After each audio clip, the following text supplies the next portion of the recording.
नमस्कार, मैं हूं सौरभ जनकेसरी और अपने यूट्यूब चैनल में आपका स्वागत करता हूं। आज जो टॉपिक पढ़ाने वाला हूं वो अम्ल क्षार लवण से है। इसके बाद जो है हम लोग पीएच मान पढ़ेंगे, ठीक है। तो हो सकता है लंबा हो जाए या मैं छोटा छोटा करके वीडियो को बनाऊंगा।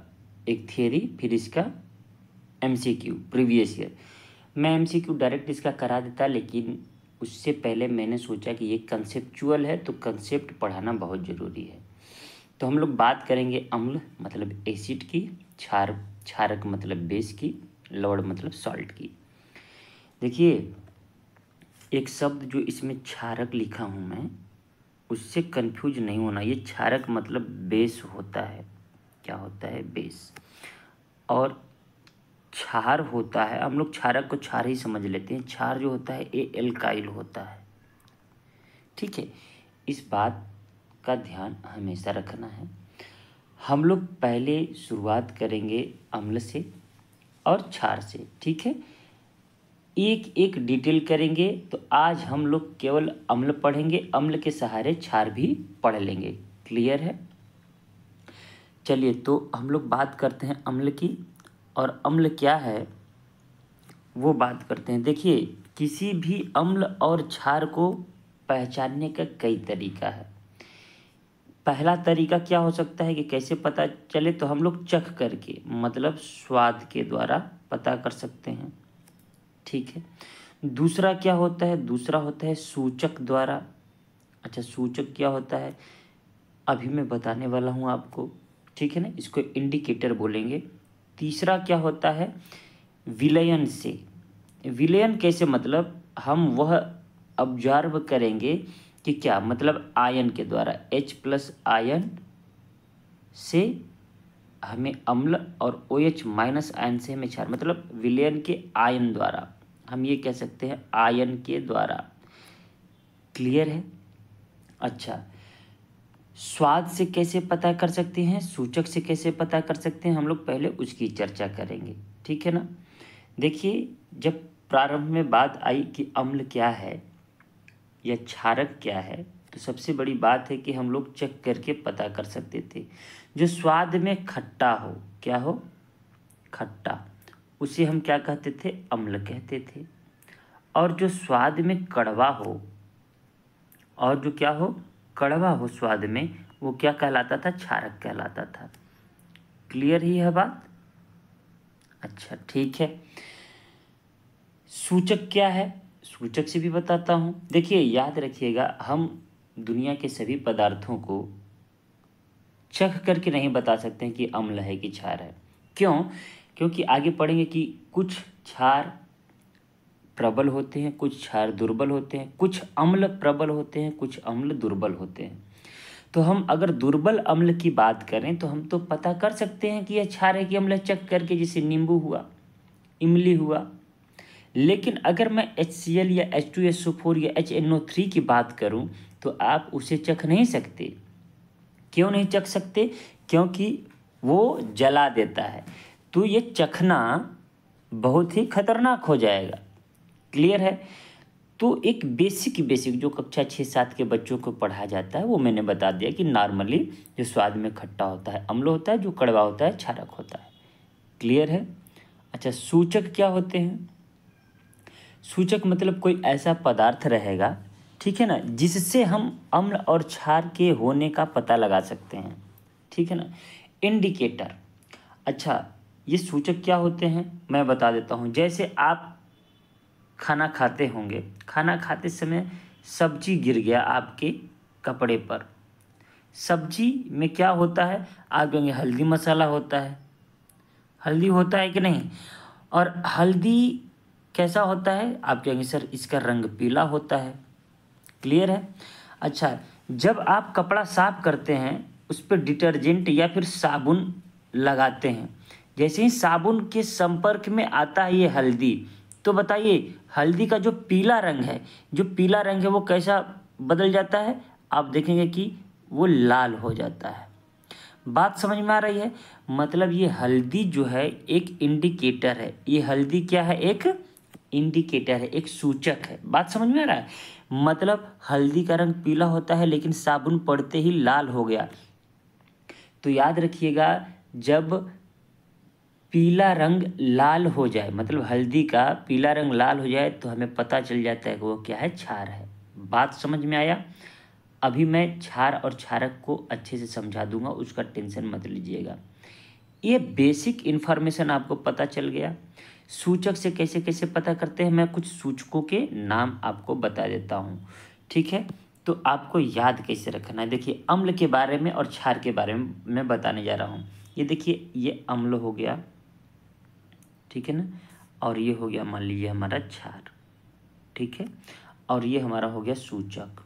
सूचक मतलब इंडिकेटर, ठीक है। अच्छा, सूचक में हमने क्या ले लिया, कोई भी सूचक मैं ले लेता हूँ, पहले लेता हूँ जो सबसे बार बार परीक्षा में पूछा जाता है, लिटमस पेपर। क्या? लिटमस पेपर लेता हूँ। अच्छा, लिटमस पेपर जैसे ही अम्ल के संपर्क में आता है तो क्या हो जाता है, तो लाल हो जाता है।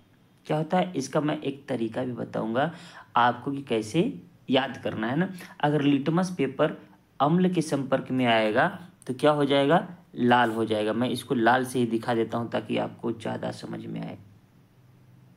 क्लियर है? कैसा रंग हो जाएगा, लाल। और यहीं पर जब क्षार की बात करेंगे तो क्षार की बात करेंगे तो नीला हो जाएगा। कैसा हो जाएगा, नीला। अगर कोई भी विलयन लिटमस पेपर में जाता है और लिटमस पेपर का रंग लाल हो जाता है तो समझ लीजिए कि वह विलयन अम्ल है। लिटमस पेपर अगर नीला हो जाता है तो वो समझ लीजिएगा कि वह विलयन क्षार है। इतना क्लियर है? कोई दिक्कत? मैं लिटमस पेपर के बारे में थोड़ा डिटेल भी पढ़ाऊंगा, टेंशन मत लीजिएगा। थोड़ा सा बता देता हूँ कि लिटमस जो पेपर होता है वो कैसा होता है, या लिटमस विलयन कैसा होता है। तो याद रखिएगा, यह बैगनी कलर का होता है। कैसा होता है, बैगनी। नोट्स बना लीजिएगा, ठीक है। ये कैसा होता है, बैगनी होता है। और यह जो लिटमस पेपर है, यह एक दो जीव से मिलकर के बने होते हैं। दो जीव जिनको हम लाइकेन बोलते हैं। लाइकेन मतलब सहजीवी होते हैं, ठीक है ना। ये पौधे से जो मिलकर बना होता है हम उसको बोलते हैं लाइकेन। हालांकि एनसीईआरटी में लीचेन लिखा है, ठीक है ना। एनसीईआरटी में हिंदी में क्या लिखा है, लीचेन, तो आप समझ लीजिएगा। लाइकेन, लाइकेन दो पौधों का, प्लांट का क्या होता है, मिक्सचर होता है। मिक्सचर का मतलब इसमें दो जीव होते हैं। दो जीव एक दूसरे के सहारे जीवित रहते हैं। उनमें से एक है शैवाल, ये आपको याद रखना है कि लाइकेन में क्या क्या होते हैं। और दूसरा होता है कवक। क्या होता है, कवक। शैवाल को एल्गी बोलते हैं इंग्लिश में, कवक को फंजाई बोलते हैं, ठीक है ना। आप लिखना चाहे तो लिख लीजिएगा, मैं इसलिए नहीं लिख रहा हूँ क्योंकि ज़्यादा टाइम लग जाएगा, ठीक है ना। एल्गी शैवाल को बोलते हैं, कवक फंजाई को। तो बोल देगा कि लाइकेन में होते हैं तो शैवाल और कवक। क्लियर रहेगा? अच्छा, ये जो लाइकेन है मतलब हमारे कहने का लिटमस पेपर है, अगर इसके समूह के बारे में अगर पूछ दे तो याद रखिएगा कि लाइकेन पौधे से जो निकाला जाता है, शैवाल और कवक से मिलकर जो बना होता है, यह एक समूह होता है। कभी कभी पूछ सकता है, एनसीईआरटी में दिया है इसलिए मैं ऐसे लिख रहा हूँ, थैलोफाइटा समूह। कौन सा समूह, थैलोफाइटा समूह का। लाइकेन किस समूह का पौधा है, तो आपको बताना है थैलोफाइटा समूह का पौधा है। इसमें कौन से दो जीवधारी रहते हैं या दो प्लांट रहते हैं, तो आप कहेंगे शैवाल और कवक रहते हैं। शैवाल कवक से मिलकर के लाइकेन बनता है और लाइकेन थैलोफाइटा समूह का पौधा है। इसकी सहायता से हम क्या करते हैं, लिटमस पेपर निकालते हैं। यही लिटमस पेपर का लिटमस विलयन भी बन सकता है, ठीक है ना। अब इसी लिटमस से हमें क्या पता चलता है, अम्ल और क्षार। अगर कोई विलयन लाल हो जाता है तो अम्ल है और नीला हो जाता है तो क्षार है, ठीक है। कोई दिक्कत? उम्मीद करता हूँ इतना आपको समझ में आ जाएगा। अच्छा, याद कैसे करें, तो अ से क्या होता है, अम्ल, ठीक है। क्या होता है? अम्ल। अच्छा, एक चीज़ और मैं बता दूं, जो विलयन उदासीन हो, अम्ल क्षार का तो मैं बता दिया, इसका भी बता दूं थोड़ा सा। उदासीन अगर विलयन में लिटमस पेपर लाएंगे तो उसका जो कलर है वो जामुनी हो जाएगा, जामुन के कलर का, ठीक है ना। उसका कलर कैसा हो जाएगा? जामुनी हो जाएगा, ठीक है। ये मैं एक तो एक्स्ट्रा बता दे रहा हूँ आपको, ठीक है। अच्छा, एसिड, ठीक है ना, जो अम्ल है वो क्या है हमारा? लाल हो जाएगा। तो इसका ट्रिक क्या हम बनाए? एसिड अम्ल हो गया, ए के बाद क्या होता है? बी और आर, एसिड ब्लू से रेड हो गया। समझिएगा प्रश्न कैसे पूछता है, इसलिए मैंने एबियर लिखा। एक नाम याद रख लीजिए, हिंदी में बहुत लोगों का नाम रहता है अनिल, ठीक है ना। अ से अम्ल, नी से नीला, ला से लाल, ठीक है ना। याद रखिएगा कि लिटमस पेपर नीला रंग का रहता है, जैसे बैगनी रंग का रहता है, तो सामान्यतः हम नीला मान के चलते हैं। तो लिटमस पेपर जैसे ही अम्ल में जाता है तो लाल हो जाता है, इसका मतलब ब्लू से रेड हो जाता है, नीला से लाल हो जाता है। बात समझ में आया? ऐसे याद रखिए, ऐसे पूछता है प्रश्न। अम्ल में लिटमस पेपर का रंग होता है, तो आपको कंफ्यूज करने के लिए क्या दे सकता है? एक प्रश्न मैं बनाता हूँ, ध्यान से सुनिएगा। एक प्रश्न कुछ इस तरीके से है कि अम्ल में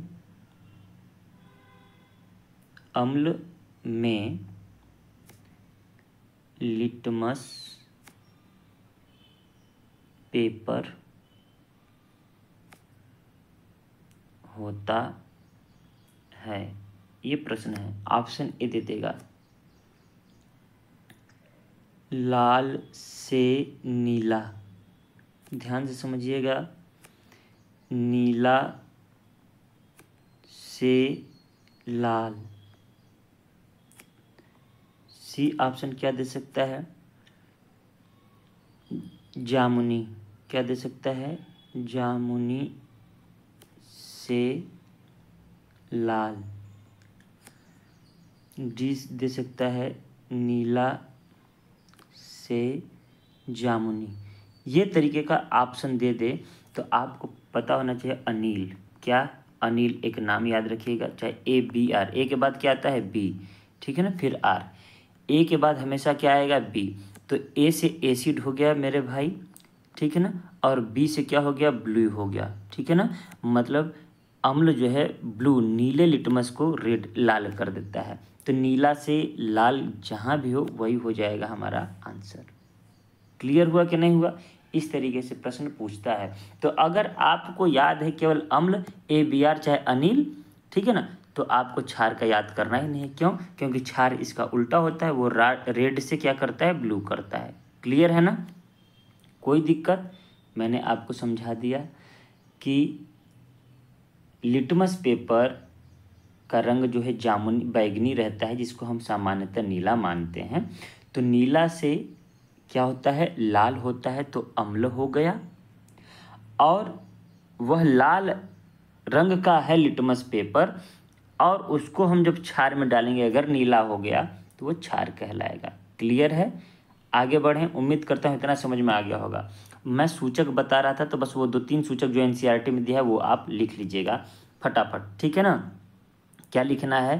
देखिए, आपको लिखना है कि लिटमस, ये लिखवा चुका हूँ, ठीक है ना। लिटमस क्या होता है?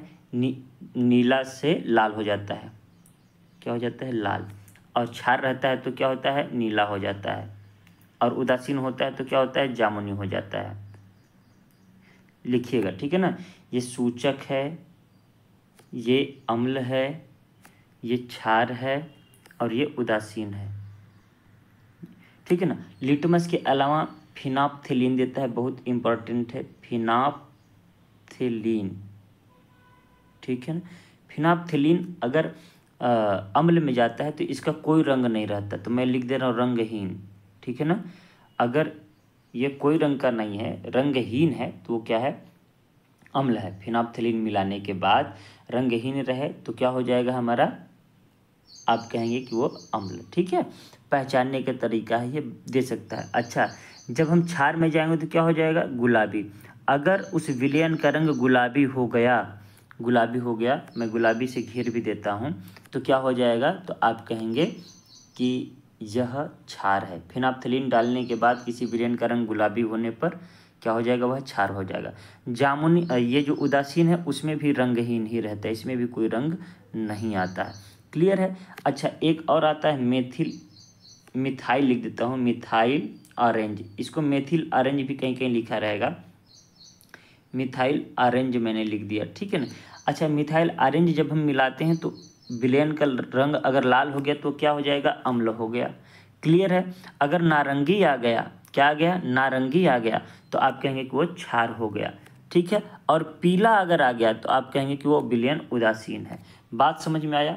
मैंने कहा अगर पीला आ गया तो विलयन उदासीन है। ठीक है, अगर नारंगी आ गया तो आप कहेंगे कि वह विलयन क्षार है, अगर लाल आ गया तो विलयन अम्ल है। ये 3 आपको याद रखना है। इसके अलावा हमने कहा कि जो सूचक है, पूछ दे हल्दी, ठीक है ना, और क्या क्या सूचक हो सकते हैं मैं वो बता देता हूँ। हल्दी हो गया, गुड़हल हो गया। गुड़हल मतलब गुड़हल का जो फूल होता है, जो पंखुड़ियाँ होती हैं, वो क्या है? अम्ल क्षार सूचक का काम करती हैं। ऐसे कई पुष्प हैं जो कि अम्ल और क्षार सूचक का काम करती हैं। जैसे कि गुड़हल के पुष्प की बात अगर करें तो ये अगर अम्लीय विलयन में जाएगा ना तो क्या हो जाएगा? गुलाबी हो जाता है। ये क्या हो जाता है? गुलाबी। किस में जाता है? तो अभी मैंने क्या कहा कि यदि गुड़हल का पुष्प अम्लीय विलयन में जाएगा, किस में जाएगा? अम्लीय विलयन में, तो वो क्या हो जाएगा? गुलाबी रंग का हो जाएगा। जबकि आप देखें कि क्या रहता है? लाल रहता है। क्लियर है ना? और हल्दी से आपको हमने क्षार के बारे में बता दिया कि ये पीला से क्या हो जाएगा? लाल हो जाएगा। तो अगर ये लाल हुआ तो क्या हो जाएगा? क्षार हो गया। ठीक है, उम्मीद करता हूँ इतना समझ में आ गया होगा, और इतना ही आपके लिए काफ़ी है। किस लिए काफ़ी है? मैंने स्वाद के रूप में बता दिया और सूचक के रूप में बता दिया। इससे आप आराम से पहचान जाएंगे। और एक पीएच वैल्यू पर बता दूंगा, जब पीएच वैल्यू पढ़ाऊंगा तो पढ़ाऊंगा, लेकिन मैं ये बता देना चाहता हूँ कि पीएच मान से हम कैसे पता कर सकते हैं, पीएच मान से, कि अम्ल है कि क्षार। तो आप बस याद रखिएगा, इस पे 0 से लेके 7 तक होता है, 0 से लेके 7 ने 14 तक। अब ये जो 7 है, 7 से अगर ऊपर है, ध्यान दें, ग्रेट देन 7 से ऊपर है तो क्या है? क्षार। और जितना ज़्यादा बढ़ेगा, 7, 8, 9, 10, 11, 12, 13, 14, इस लाइन पर जैसे जैसे बढ़ेंगे हम, ठीक है ना, क्षार, तो उसकी जो शक्ति है, प्रबलता है, वो बढ़ेगी। और ये क्या है? हमारा अम्ल है। अगर ये देखिए, लेस देन 7 से अगर कम है, इसका मतलब क्या है? 7 से कम। जिसका पीएच मान 7 से कम होता है वो अम्लीय होता है या अम्ल होता है, आप समझ लीजिएगा। और जिनका 7 से अधिक होता है वो क्षार होता है, और जिनका डायरेक्ट केवल 7 होता है वो उदासीन होता है। अब देखिए, मैंने स्वाद के आधार पर, सूचक के आधार पर और पीएच मान के आधार पर इतना बता दिया। अब जो बताने जा रहा हूँ वो थियरी। क्या बताने जा रहा हूँ? अब थियरी, कि कुछ साइंटिस्टों ने रिसर्च में क्या पाया और उन्होंने क्या कहा। ठीक है, फिर उसके बाद देखिए डिटेल पढ़ेंगे हम लोग। अगर ये पढ़ लिए आप तो एक ही वीडियो में कवर हो जाएगा आपका। ठीक है, आगे बढ़ें, चलिए आगे बढ़ते हैं। और आज जो अम्ल है, अम्ल के बारे में हम लोग किसी साइंटिस्ट के थियरी के हिसाब से पढ़ेंगे। ठीक है ना? तो देखिए, सबसे पहले 2 लोग आए, और आपको पता है केमिस्ट्री के जनक लेवासिए हैं, उन्होंने और आर्हेनियस ने, जिसमें सबसे ज़्यादा नाम आर्हेनियस का ही आता है, तो हम लोग कहेंगे आर्हेनियस सिद्धांत। तो आर्हेनियस सिद्धांत क्या है? तो याद रखिएगा, जो रसायनज्ञ थे आर्हेनियस, उन्होंने बताया कि वे पदार्थ या वे यौगिक जो H+ आयन देते हैं, क्या होते हैं? H+ आयन देते हैं। मतलब उन्होंने कहा कि जलीय विलयन में, मतलब कोई भी पदार्थ जलीय विलयन में, किसमें भाई? जलीय विलयन में, ये विलयन रहेगा, मुझे विलयम लिखा गया है ये, ठीक है, जलीय विलयन में क्या देते हैं, H प्लस आयन देते हैं मतलब उसमें वियोजित हो जाते हैं, ठीक है ना। देते हैं का मतलब वियोजित हो जाते हैं, ठीक है, टूट जाते हैं, तो क्या कहते हैं, अम्ल कहलाते हैं। क्या कहलाते हैं वो, अम्ल। क्लियर रहेगा इतना। अच्छा, अम्ल कहलाते हैं, कैसे पता चलेगा भाई, तो अभी मैं एक एग्जांपल देता हूँ। जैसे ये देखिए HCl, क्लियर है। जब अगर हम इसको तोड़ेंगे तो ये कहते हैं कि H प्लस और Cl माइनस में टूट जाएगा। H2SO4 की बात करूँगा, जलीय विलयन में जैसे ही घोलेंगे तो ये कहते हैं कि H प्लस आयन और SO4 माइनस 2 ये इस रूप में टूट जाएगा। तो देखिए H प्लस आयन आपको दिख रहा है ना, इसलिए इसको क्या कहा गया, अम्ल कहा गया। इनके अनुसार क्लियर हो गया ना। यह सिद्धांत दो लोगों ने दिया था, किसने, एक ये, एक लेवासिए, लेकिन नाम किसका सबसे ज़्यादा आता है, तो मैंने कहा आरहेनियस का, ठीक है ना। आपको याद रखना है, लेवासिए नहीं भी याद रखेंगे चलेगा, क्योंकि अक्सर पूछेगा आरहेनियस सिद्धांत क्या है। तो वे पदार्थ जो जलीय विलयन में H प्लस आयन देते हैं उन्हें हम क्या कहते हैं, अम्ल कहते हैं। लेकिन इन्हीं के सिद्धांत को थोड़ा सा बाद में चेंज कर दिया गया, ठीक है ना। क्या चेंज कर दिया गया, ऐसा पाया गया कि ये जो HCl है अकेले में कभी टूटता ही नहीं है, और जलीय विलयन में टूटता है। तो जलीय विलयन में H प्लस आयन मुक्त रूप से नहीं घूमता है, यह जल के साथ जुड़ करके H3O प्लस मतलब हाइड्रोनियम आयन बनाता है। बात समझ में आया। तो नया जो थियरी निकल के आया इन्हीं के सिद्धांत में, क्या निकल के आया कि ऐसे पदार्थ, क्या निकल के आया, ध्यान सुनिएगा, ऐसे पदार्थ जो जलीय विलयन में, मैं इसी में ऐसे लिख देता हूँ, जलीय विलयन में घुलकर या फिर जलीय विलयन में, हाँ, घुलकर या वियोजित होकर के, जो भी कहें, घुलकर क्या देते हैं, हाइड्रोनियम आयन H3O प्लस। अब इसका नाम आपको याद रखना है, इसका क्या नाम है, हाइड्रोनियम, कॉपी में लिखना है, ठीक है ना। हाइड्रोनियम आयन क्यों कहते हैं, इस पे चार्ज है इसलिए, ठीक है ना। हाइड्रोनियम आयन देते हैं, अम्ल कहलाते हैं। क्या कहलाते हैं, अम्ल कहलाते हैं। इसमें कोई दिक्कत किसी को, तो उन्हीं का सवाल है बस। उन्होंने कहा H प्लस आयन देते हैं, इन्होंने क्या कह दिया, हाइड्रोनियम आयन देता है। क्लियर है। देखिए H प्लस और H2O अब मिल करके क्या बन गया, H3O प्लस, ठीक है दोस्तों, ये हो गया हाइड्रोनियम आयन, ठीक है, देते हैं। ये क्या कहलाते हैं, अम्ल कहलाते हैं, ठीक है ना। आगे बढ़ें। अब उम्मीद करता हूँ कि अम्ल से क्लियर हो गया होगा। और इन्हीं ने मतलब आरहेनियस ने ही अम्ल के साथ साथ क्षार के भी विषय में बताया। इन्होंने कहा कि ऐसे पदार्थ जो जलीय विलयन में OH माइनस आयन देते हैं, OH माइनस आयन का मतलब हाइड्रोक्साइड आयन, तो जो यह देता है वो क्या कहलाता है, क्षार कहलाता है। बात समझ में आया कि नहीं आया, कोई दिक्कत।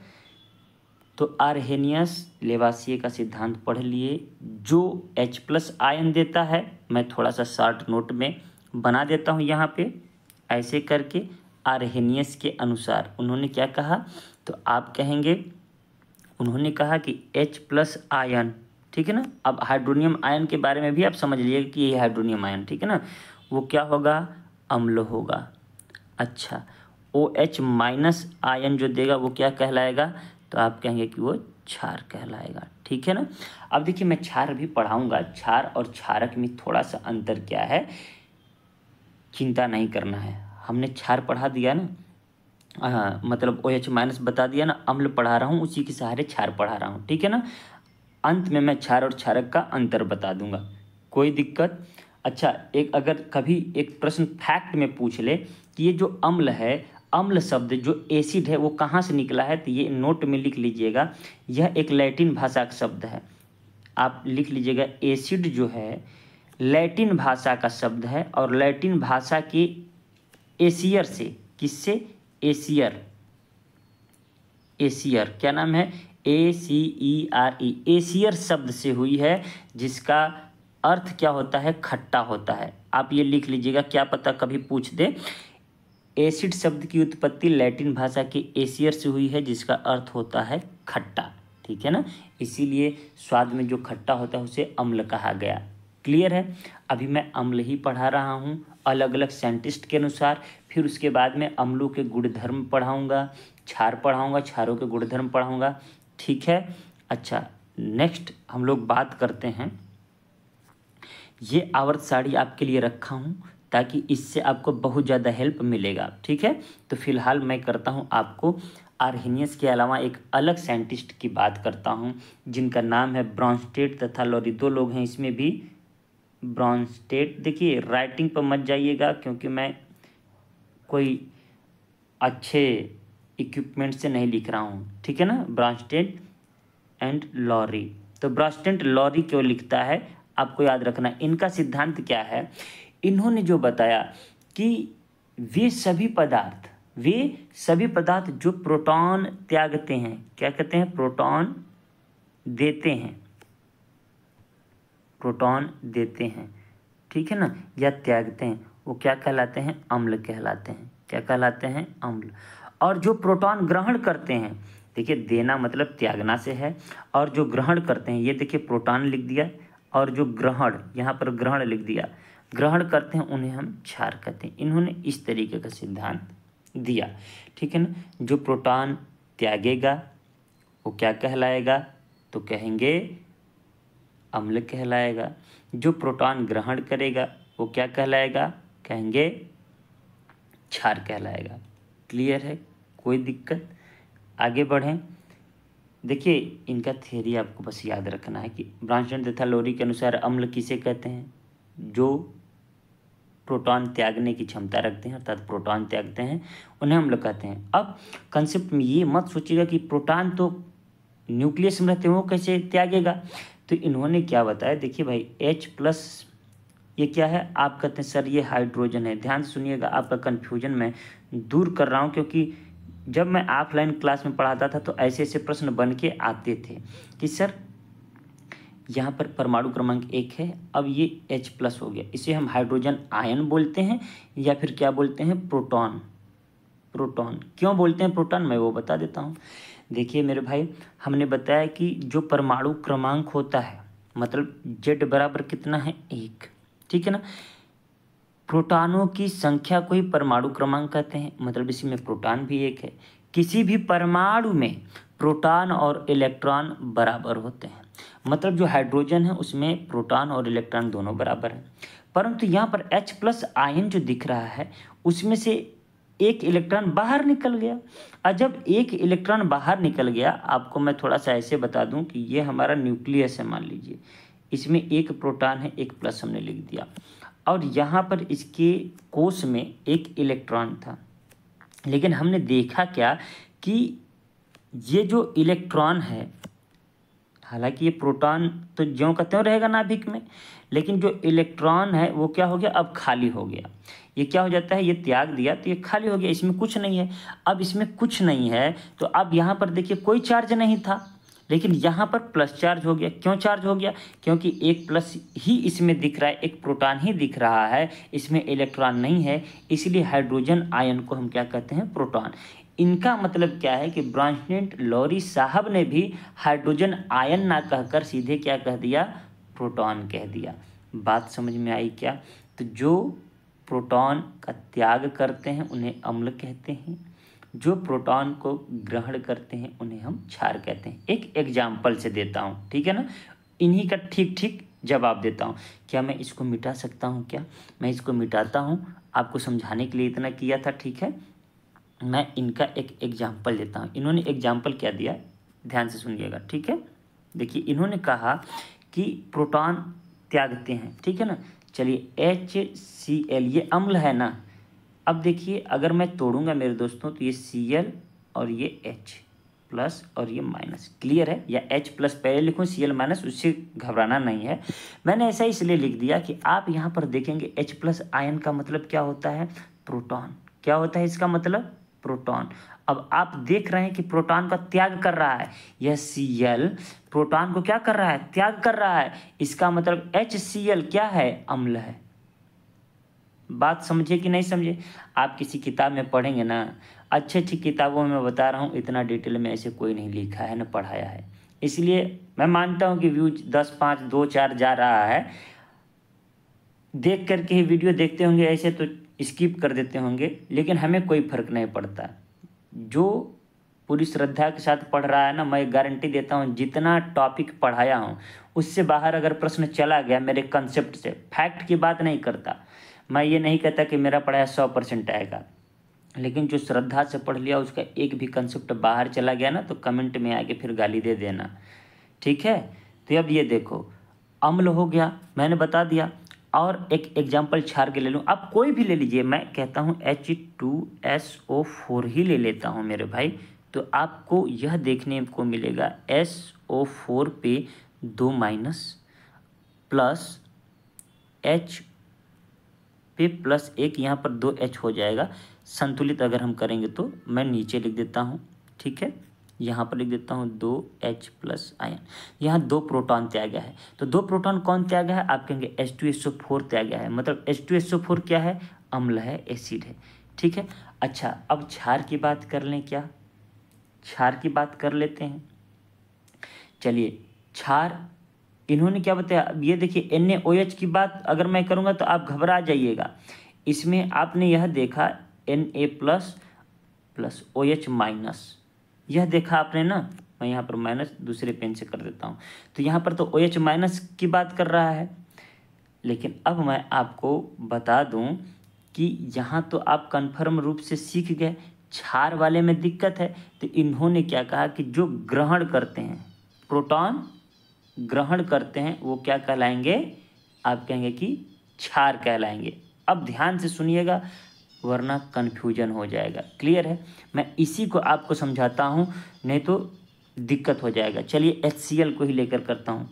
पहले तो आपने यह चीज़ सीखा मुझसे कि ये Cl माइनस प्लस H है, तो किसने H प्लस का त्याग किया है, Cl माइनस ने नहीं, किसने त्याग किया है, HCl ने त्याग किया है, इसलिए HCl जो है ये अम्ल है।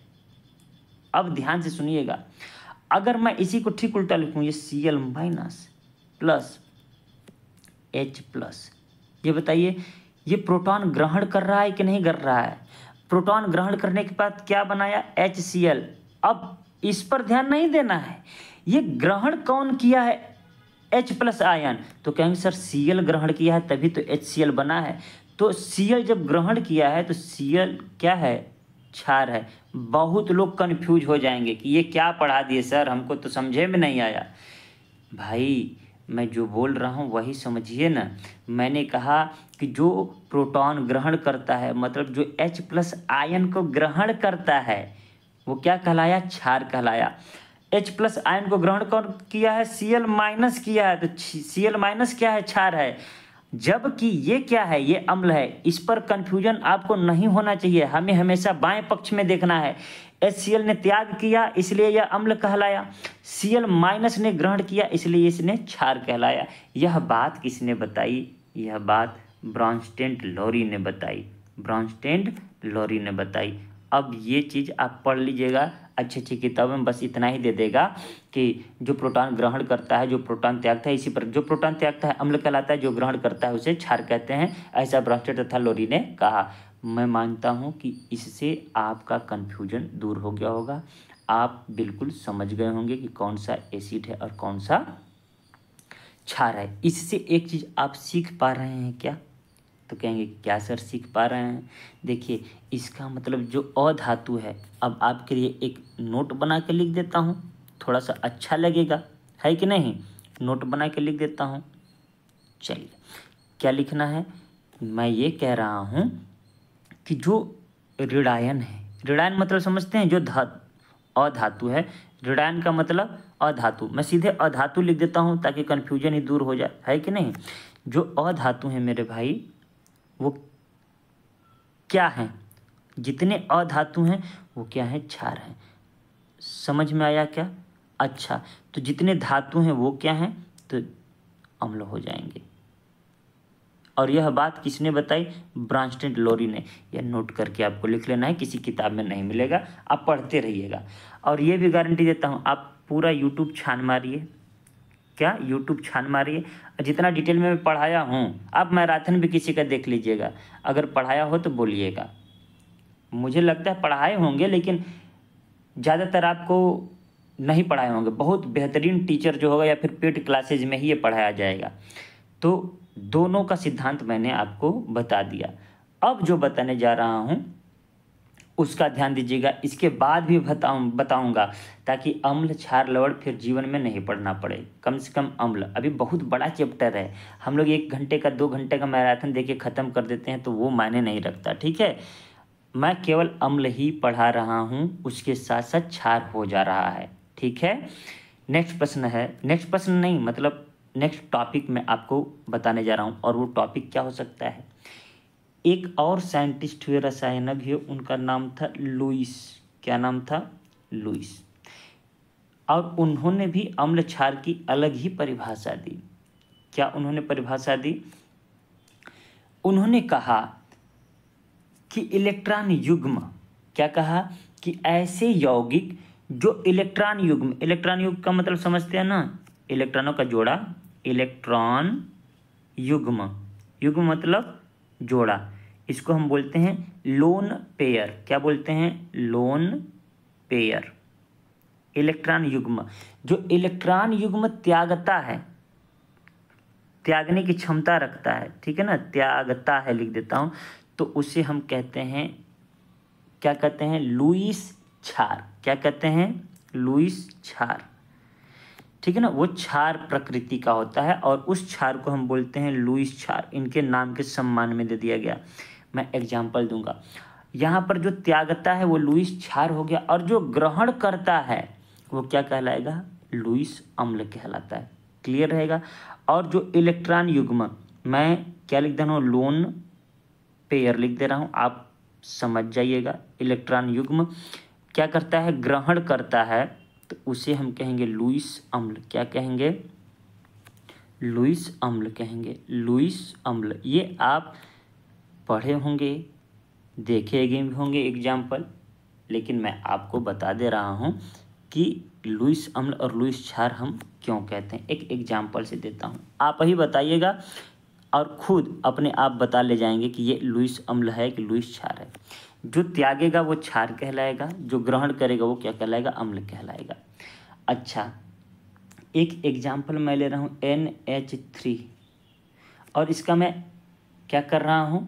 केमिकल बॉन्डिंग कर रहा हूँ। ठीक है, ताकि आपको समझ में आ जाए। अच्छा, जो नहीं पढ़ा है केमिकल बॉन्डिंग वो वीडियो जाकर देख सकता है। मैं समझाता हूँ कि जो नाइट्रोजन है, मैं वो आपको दिखा दूँ कि ये देखिए नाइट्रोजन किस ग्रुप में है, तो आप कहेंगे 5वें ग्रुप में है। इसका मतलब इसके बाहरी कोश में 5 इलेक्ट्रॉन। यहाँ पर आपको थोड़ा सा दिखा देता हूँ। देखिए दोस्त, ये 5वां A है।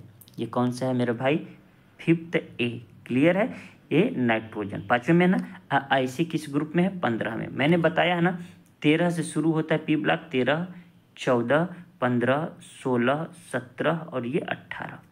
ये जो इकाई का अंक है उतना ही इसके बाहरी कोश में इलेक्ट्रॉन होते हैं। इसी को 3rd A उपवर्ग में कहा गया है। 3rd A से शुरू कर दीजिए, 4th A, 5th A, 6th A, 7th A और ये 0 होता है। ये सिखाया हूँ। इससे फायदा क्या है कि हमको इलेक्ट्रॉनिक विन्यास नहीं करना पड़ेगा। तो नाइट्रोजन के बाहरी कोश में कितने इलेक्ट्रॉन? 5 इलेक्ट्रॉन। मतलब यह हुआ कि यह साझा करेगा 3 से, तभी 8 होगा। तो मैं क्या करता हूँ? 1, 2, 3, 2, 5 ऐसे कर लिया। हाइड्रोजन के पास कितने होते हैं मेरे दोस्त? तो हाइड्रोजन के पास एक ही इलेक्ट्रॉन होते हैं और यह 1 से साझा करेगा। तो 1 यहाँ हाइड्रोजन मैंने लिख दिया, हाइड्रोजन का 1 इलेक्ट्रॉन यहाँ लिख दिया और हाइड्रोजन का 1 इलेक्ट्रॉन यहाँ लिख दिया। अब आप देखिए हाइड्रोजन के पास 2 इलेक्ट्रॉन हो गया, 2 इलेक्ट्रॉन हो गया। 2 इलेक्ट्रॉन होते ही ये अक्रिय गैस तत्व हीलियम का नाभिक प्राप्त कर लेता है, क्योंकि हीलियम के पास 2 इलेक्ट्रॉन होता है और ये स्टेबल होता है। हाइड्रोजन के पास भी अब 1 से कितने इलेक्ट्रॉन हो गए? 2। क्यों? क्योंकि यहाँ पर 1-1 का साझा किया है, तो ये हीलियम जैसा दिखने लगा कि नहीं दिखने लगा? इसका मतलब हाइड्रोजन अब स्टेबल हो गया। और अब हम जब देखते हैं, क्या देखते हैं? हम देखते हैं कि ये जो नाइट्रोजन है ये भी हाइड्रोजन के एक एक इलेक्ट्रॉन से साझा करके 8 इलेक्ट्रॉन कर लेता है। देखिए 2 2 4 2 6 2 8। लेकिन हम यह देखते हैं कि इसके पास अभी जो 2 इलेक्ट्रॉन है, कौन से इलेक्ट्रॉन, ये जो 2 इलेक्ट्रॉन आपको दिख रहे हैं ना, ये क्या है, खाली है। अगर ये चाहे तो किसी को दे सकता है, कोई फर्क पड़ेगा क्या? आप सोचिए कि आपके पास 2 साइकिल है, ठीक है, आप तो चलेंगे एक ही से, मतलब आप तो स्टेबल हैं कि आपके पास साइकिल है, लेकिन किसी के पास साइकिल नहीं है, किसी के पास साइकिल नहीं है, तो आप अपना साइकिल उसको दे सकते हैं ना, हमेशा के लिए नहीं, लेकिन हाँ काम चलाने के लिए उसको आप 2 मतलब 1 साइकिल दे सकते हैं। वो यूज करके वो भी स्टेबल हो जाएगा और आपका साइकिल आपके पास ही रहेगा, वो आप ही का मालिकाना हक रहेगा। बात समझ रहे हैं कि नहीं? तो इसी को हम लोन पेयर कहते हैं। जब किसी भी यौगिक में सेंट्रल एटम के पास, सेंट्रल एटम क्या होता है, केंद्रीय परमाणु। केंद्रीय परमाणु का आसान तरीका है, हमेशा लागू नहीं होगा लेकिन ज़्यादातर जगहों पर लागू होगा कि जिसकी संख्या कम होती है वो होता है सेंट्रल एटम। ठीक है, हम ग्रुप डी एनटीपीसी और टेक्नीशियन के लेवल का पढ़ा रहे हैं, इसलिए इतना ही, जितना पढ़ा रहा हूँ उतना ही काफ़ी है। ठीक है, तो सेंट्रल एटम के पास अगर 1 इलेक्ट्रॉन युग्म है तो उसे लोन पेयर कहते हैं, और यही जो त्यागने वाला होता है उसे हम लुईस क्षार कहते हैं, क्योंकि इसके बारे में लुईस नामक साइंटिस्ट ने या रसायनज्ञ ने बताया था। क्लियर है? तो NH3 क्या हो गया, लुईस क्षार हो गया। क्लियर है? अगर मैं यहीं इस तरीके से कर दूं PCl3 तो भी क्या होगा, लुईस क्षार होगा। क्यों होगा? क्योंकि P भी 5वें ग्रुप का है और ये इन तीनों से एक ही का साझा कर देता है, इसके बाद इसके पास भी एक लोन पेयर बचा रहता है। क्लियर है?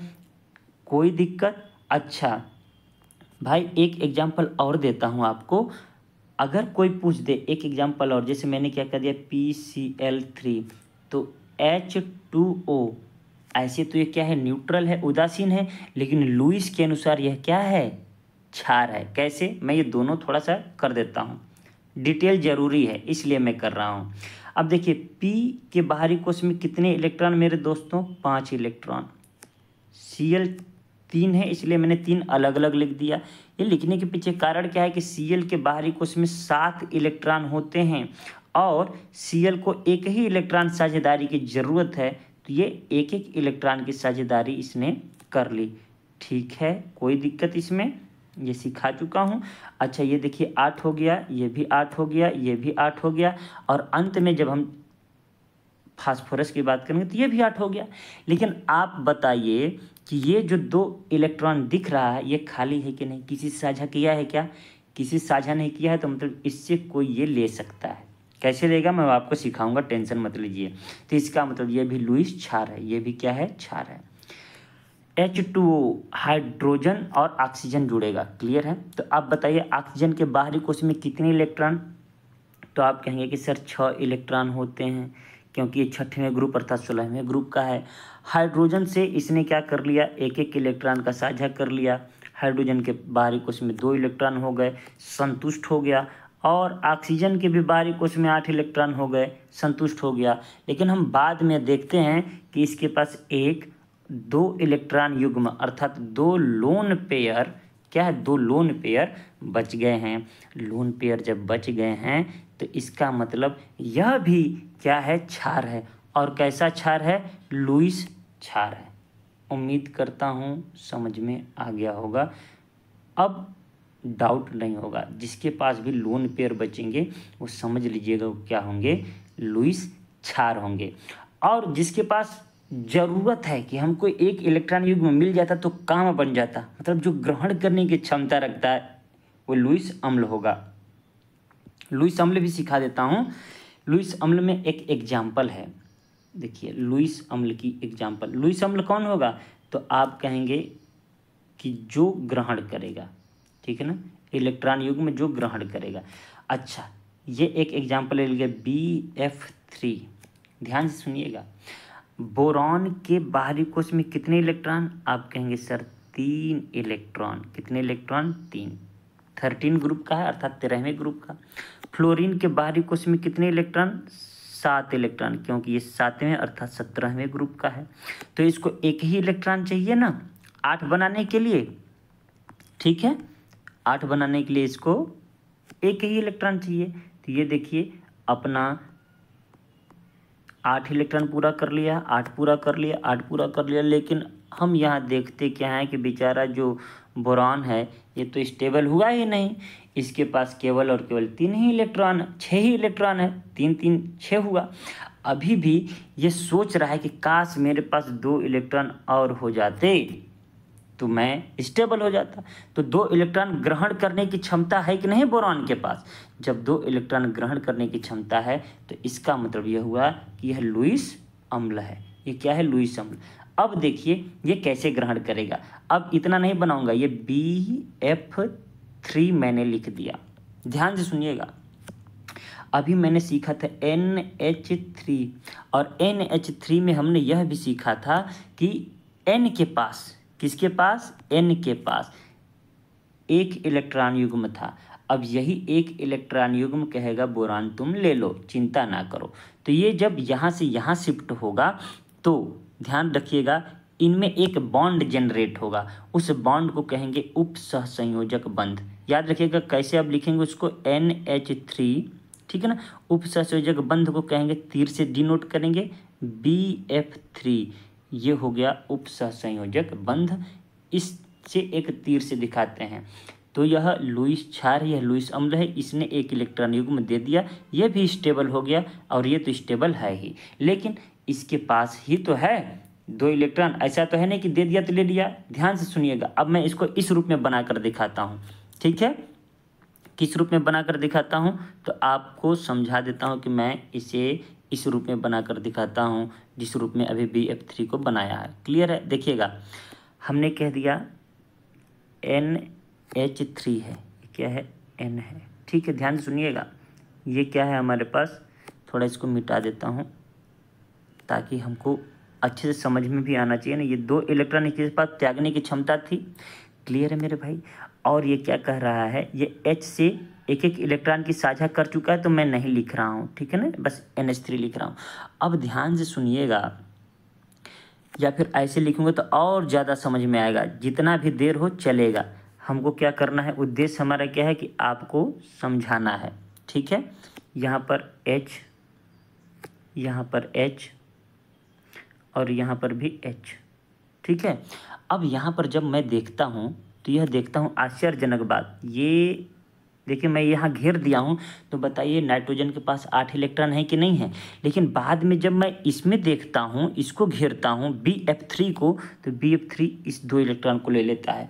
अब आप देखिए उस 2 इलेक्ट्रॉनों पर मालिकाना हक तो नाइट्रोजन का है, लेकिन काम कौन चला रहा है? बोरान। तो अब गिनिए ना, 2 2 4 2 6 2 8 बोरान के पास भी हो गए, 8 न्यूट्रॉन के पास भी हो गए, सब लोग स्टेबल हो गए। इसलिए NH3 एरो BF3 करके यौगिक लिखा जाता है और इस तीर को कहते हैं उप सहसंयोजक बंध। याद रखिए उप सहसंयोजक बंध को हम एक तीर से दिखाते हैं और यह कब बनता है? एक इलेक्ट्रॉन युग्म त्यागने, क्या त्यागने से बनता है। याद रखिए त्यागने को हम कहते हैं दाता और लेने वाले को बोलते हैं ग्राही। तो यह तीर उस तरफ से लगता है दाता से ग्राही की ओर। यह दाता हो गया, देने वाला हो गया, और ये तीर जब लगाए तो क्या हो गया? ग्राही हो गया। मतलब ऐसे पता चलेगा तीर जिधर का रहेगा ग्रहण करेगा। मुझे लगता है कि लुईस अम्ल और लुईस क्षार भी मैंने बहुत अच्छे से आपको समझा दिया। अब केवल क्षारक को थोड़ा समझा दूँ कि क्षार और क्षारक में अंतर क्या है। अगला वीडियो फिर थियरी का लेकर के आऊँगा, क्योंकि अभी डिटेल में बहुत पढ़ना है, अभी ख़त्म नहीं हुआ। तो अंतिम में आपको पढ़ा देता हूँ, क्या पढ़ाना है? क्षारक, आपको दिक्कत ना हो। और ये क्या है? क्षार, ठीक है ना। आपने यह बहुत बार पढ़ा होगा कि सभी क्षार क्षार होते हैं, क्षारक होते हैं। सभी क्षार क्या होते हैं? क्षारक होते हैं। परंतु सभी क्षारक क्षार नहीं होते ना। तो ये रटा रटाया है, अब आपको याद करना होगा। नहीं है तो मैं आपको समझाता हूँ कि क्षार और क्षारक में अंतर क्या होता है। क्लियर है? तो आपको लिख लेना है कि क्षारक क्या होता है, फिर क्षार क्या होता है, ठीक है। तो देखिए जो जल में घुलनशील होते हैं वो क्षारक होते हैं। क्या? जो जल में घुलनशील होते हैं वो क्षारक होते हैं। तो यहाँ लिख देता हूँ जल में घुलनशील। क्लियर है? जो जल में घुलनशील होते हैं क्षार होते हैं, जबकि क्षारक जल में घुलनशील पूर्ण रूप से घुलनशील नहीं होते हैं। अगर एग्जाम्पल देने की बात अगर आए तो आप देखेंगे NaOH ये घुलनशील है, लेकिन CuOH क्या घुलनशील है क्या? बिल्कुल नहीं है। CuOH ट्वाइस लिख देता हूँ, नहीं है। इसका मतलब यह हुआ कि यह एक क्षारक तो है परंतु क्षार नहीं है। बात समझ में आया क्या? आपको क्या याद रखना है नोट में यही रखना है कि सभी क्षार क्षारक होते हैं,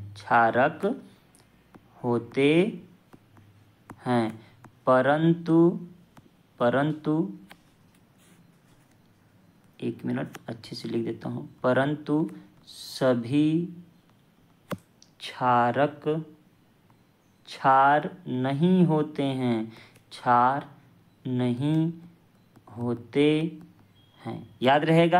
ये नोट में रख लीजिएगा। क्यों मैंने आपको बता दिया है कि ये जो क्षारक होते हैं ये कोई जरूर नहीं कि सदैव जल में ही घुलनशील हों, ठीक है ना?